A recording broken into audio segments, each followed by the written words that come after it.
President Trump is taking action in response to the killing of thousands of Christians in Nigeria.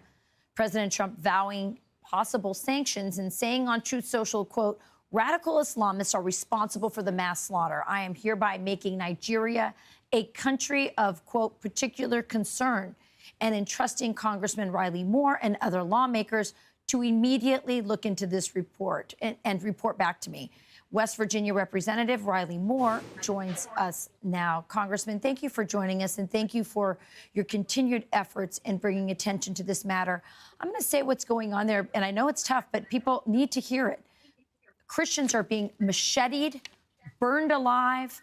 They're being forced to, dig their own graves before they're buried alive. They're being raped. They're being killed. They're being starved. Why have we not been hearing more about this? Well, Rachel, the mainstream media has just turned a blind eye to this, but this network specifically has been giving me and others a platform to actually talk about that. So I do really want to thank you so much for doing that and highlighting it, because it has made a difference.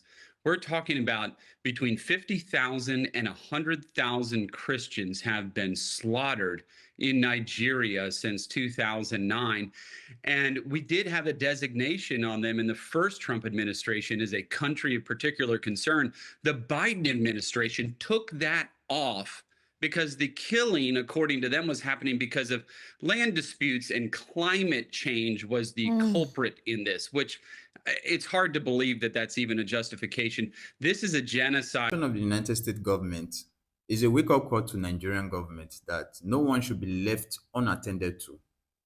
Because if the issue raised by the Christian community in Nigeria, the complaints of genocide and the attacks in their villages and community was addressed and followed up by those in authority, especially those in government, I think we will not find ourselves here.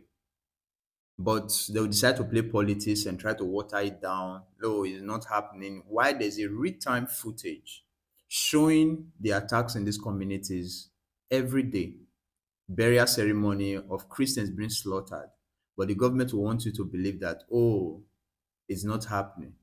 So placing Nigeria as a country of particular concern, I think this will force the Nigerian government to act the way they should have acted when a genocide is being committed around you. But on the other end, the US government said, oh, we'll send boots on the ground. I think that is overreaching. I don't think the US government will do that. But it is a signal to let them know that you need to put your house in order. Local voice from the north. I love when I saw this video on Twitter, I was impressed in his view on how he see the situation.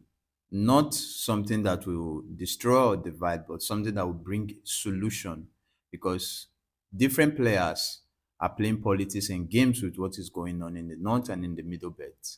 But with the action of the US government, definitely there'll be some shaking and some sitting up and real-time solution. Let's listen to Mr. Gaba's take.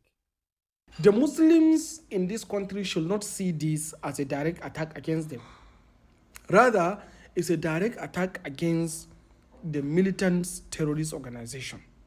So, and there should be no issue of anger pointed towards some Christian population simply because of this is happening, but rather there should be a general consensus and understanding between the citizens of Nigeria, so that we should all understand that there is a failure of leadership in the country, especially the political leadership and the security leadership, to provide the necessary protection that is required for a peaceful and prosperous society. And that is what led us to this problem.